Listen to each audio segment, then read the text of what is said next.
Today, the political crisis for President Trump that even he can't seem to rein in.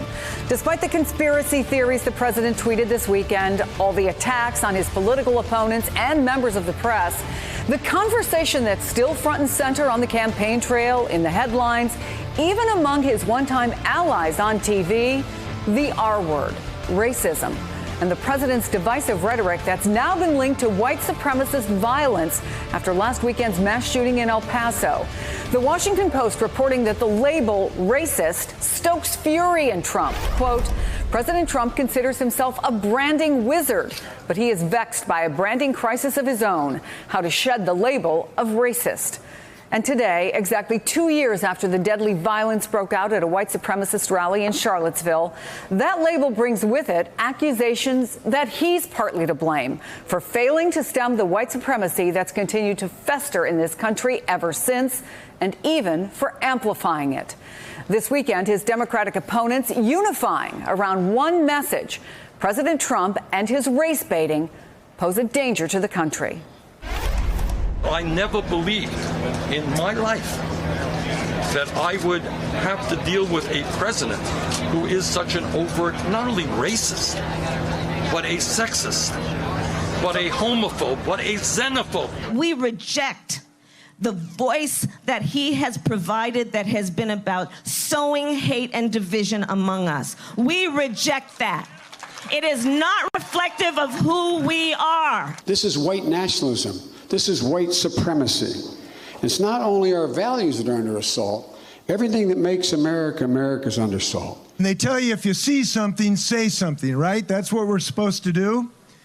Well, I see something, so I'm saying something. I'm saying it's time to get a white nationalist out of the White House. Yes, Donald Trump is dangerous to the future of America and will destroy what makes us so unique and so special. But this time, signs that the alarm over Trump's race baiting might extend beyond just his opponents and critics. Now, Anthony Scaramucci, his one-time defender, ally, and communications director, albeit briefly, is saying enough is enough, suggesting it might be time for Republicans to cut bait and move on. And he says he's not the only Trump ally who's saying so. The rhetoric is so charged and so divisive that we have to all just take a step back now and say, what are we doing actually? Sound and reasonably minded men and women in the Republican Party will say, wait a minute, we can't do this. He is giving people a license to hate, to provide a source of anger, to go after each other, and he does it on his Twitter account. Don't just go by me. There's a lot of people that will tell you that they're inside the president's inner circle, but they're just fearful right now of opening up and explaining that to the American public. And that is where we start today. From the Washington Post, senior political reporter Aaron Blake, former FBI Assistant Director for Counterintelligence Frank Figliuzzi.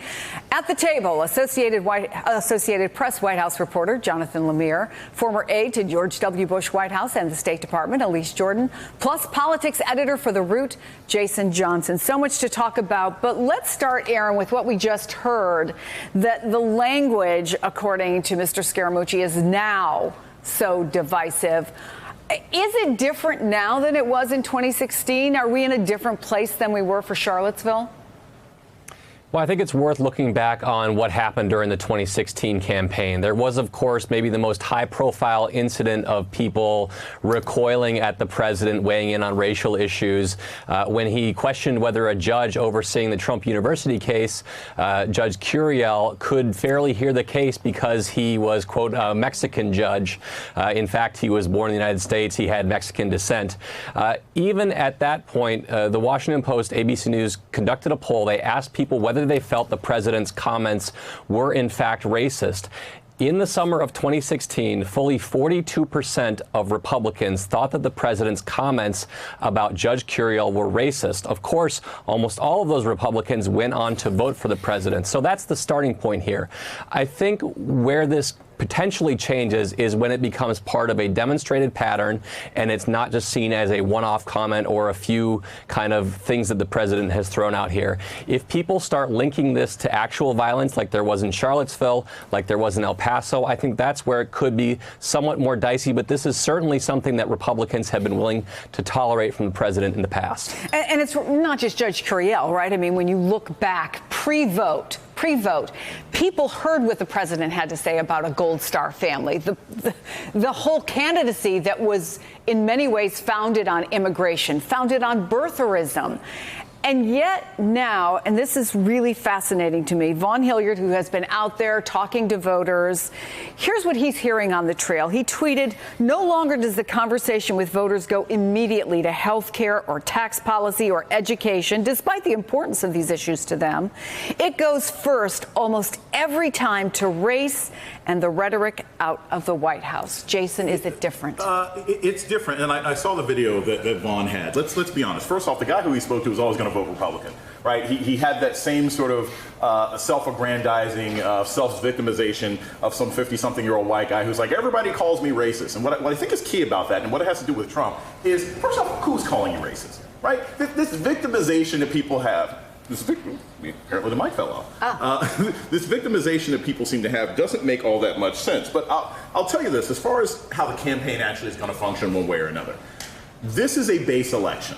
And so as problematic as all this behavior may happen to be for the president, ultimately it's not going to change how his partisans tend to turn out to vote. Republicans are still going to get in line with him. The only difference that this is really going to play out is perhaps those suburban moms or even just sort of moderate white folks who begin to not just see racism as a social ill and an embarrassment, but an actual threat and danger. That's what's happened now. People associate it with danger. Fear, right, Jonathan Lemire? I mean, you saw and I was there in El Paso, Texas, and you see 3 teenage girls standing there, and they say that they are afraid they have a target on their back because their skin is one shade darker than somebody who wants to kill them for it. Right. Two things can be true at once. On one hand, it's always been there. Donald Trump's political career was born on the backs of birtherism, which is a racist lie. But what we have seen here in recent weeks is sort of first of all, sustained rhetoric from the White House, from the president, on this very issue, whether it was the attacks of the 4 Democratic congresswomen of color.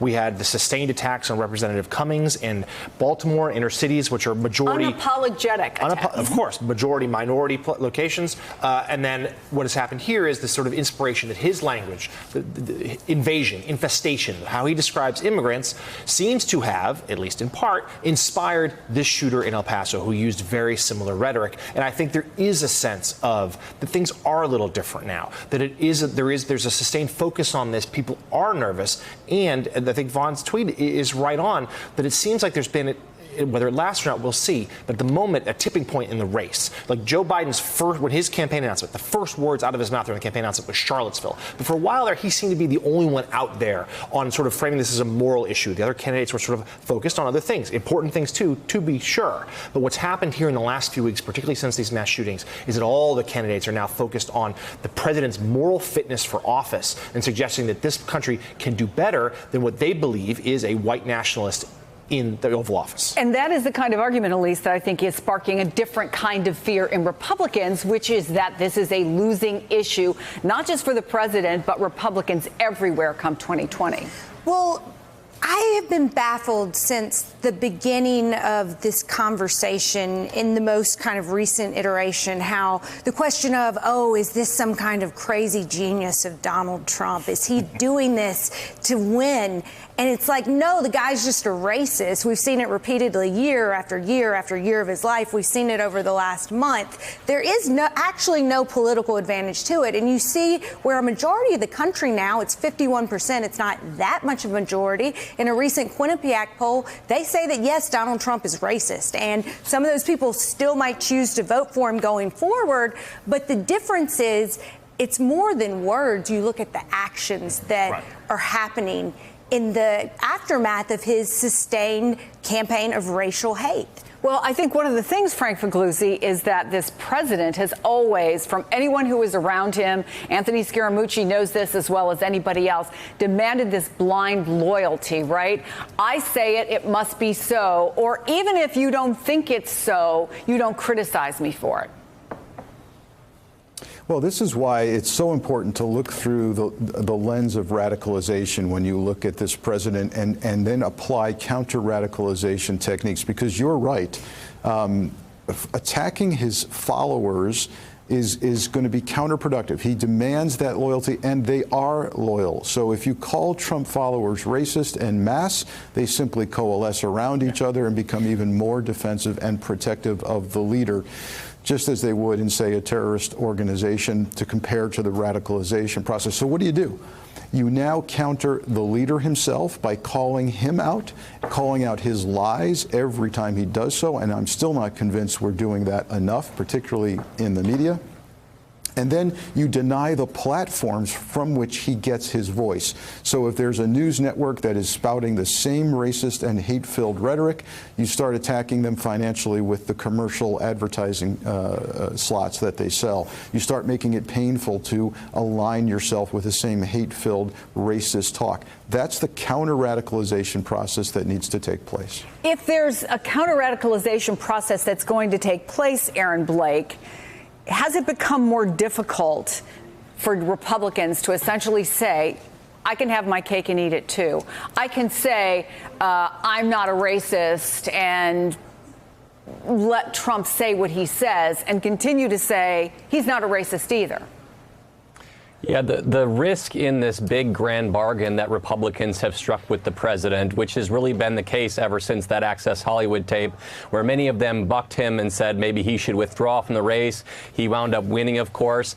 They've gotten a lot out of the Trump presidency. They've gotten regulatory reforms. They've gotten 2 Supreme Court justices. The Republican-controlled Senate is installing a number of judges, many dozens of judges. On the whole, I think if you asked many Republicans whether that grand bargain has panned out for them, they would say that it has. I think the question, especially when we start talking about issues of racism, is how long is that bargain going to accrue to their benefit? Is this something that suddenly, where the president says more and more things that are going to raise people's ire, going to, make the American people believe that he is in fact a racist? And how long is that going to affect the Republican Party moving forward? It's great to get 2 Supreme Court justices in his first term, but what if this hurts their ability to win elections for years and years? I think that's a question that Republicans have to be asking. So far. Right, yeah, Elise? No, you. So, yeah, it's okay, they lost the House of Representatives. That's not uncommon in somebody's second year. That sort of has historical trends to it. But it had a historical number there. It had a historical number. And you could draw a line. But see, the Republicans didn't change most of their behavior in the Senate because at the benefits them in a lot of different ways. The only consequence that we could possibly see, look, there's always been racists. There's always been people who've dog whistled. He just happens to be more blatant about it. The only reason it's an issue now is because it's a national security one. And again, I'll go with what he was sort of mentioning before. Look, when Joe Biden first came out and he talked about Charlottesville, and we're going to talk about later, I was there, I know about those sorts of things, but it was also, Senator Harris was one of the first people who was talking about this as a national security issue.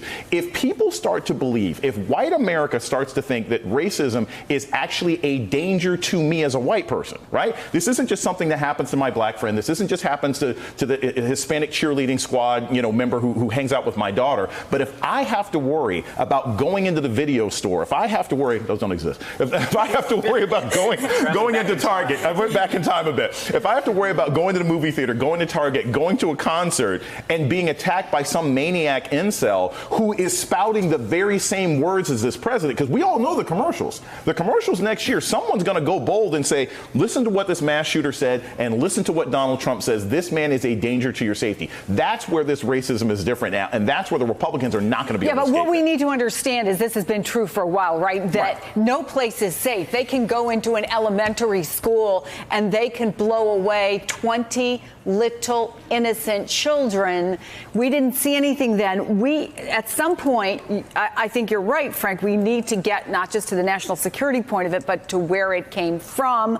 Look at this New York Times. They did a whole front page thing. They looked at where these words, these loaded words like invasion and invaders are coming from, how the El Paso gunman echoed the words of right-wing pundits. Let me play a little of what the New York Times put together for you.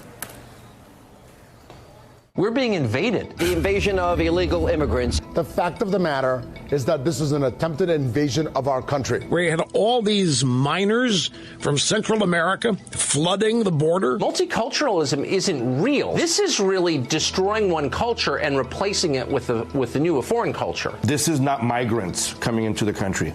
This is nothing short of an invasion. Democrats who want to replace you, the American voters, with newly amnestied citizens. This is a government-sanctioned invasion of our country.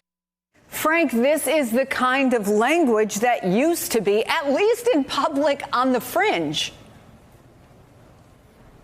Look, it's become clear that we're now looking at a re-election strategy of racism. This isn't coincidental. When you have news outlets repeating the same mantra as the White House and vice versa, and we see President Trump referring to Mexicans as invaders about 24 times at a minimum, and then repeated throughout the media, and then far more disturbingly, then repeated on violent white hate, white supremacist blogs, websites, chat rooms. All of this becomes circular. All of it becomes aiding and abetting violence. And now we're looking at a spiral downward until somebody calls a stop to it. And the GOP has the best shot at convincing this president to stop it, and none of it has happened yet. And the president lost his moment to call timeout on that press conference right after the El Paso shooting. We didn't see him personally renounce the violence, personally say, I'm not about white hate. And his followers in the unstable group amongst our population look at that and go, he didn't really mean it.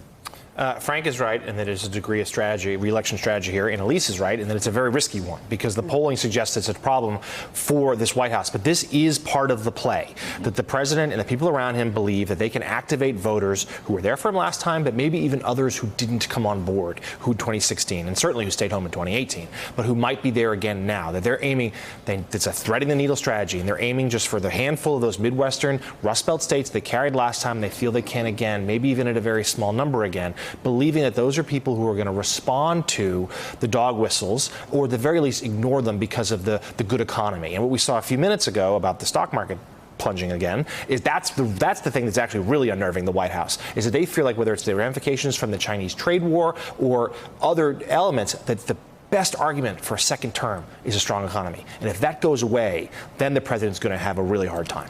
And I want to add to this, see, the race baiting strategy worked well, or worked somewhat better in 2016, because what was on people's mind? Ferguson, Black Lives Matter. It was dangerous internal black and brown people in America disrupting things. Now it's coming from within. Now it's from your same suburb. So the race message of fear doesn't work as well when the people perpetuating the violence look like you, the same kind of white people. So it's a really, really risky strategy because you don't have the other to chase after. What are these little brown kids crying because their parents have been, taken away by ICE? That's not making people afraid. That's making people embarrassed to vote for the guy. So it's a really, really risky strategy. And he's got to hope, honestly, that there's a riot or something really dangerous that happens because brown people aren't scaring white folks enough for him to get reelected. Well, I'll tell you, when an Anthony Scaramucci says what he says, it's not in this president's character to think, oh, maybe I need to step back and rethink what I'm doing. What is in his character is to say what I'm sure will be coming for Anthony Scaramucci, which is some sort of new nickname or negativity or something.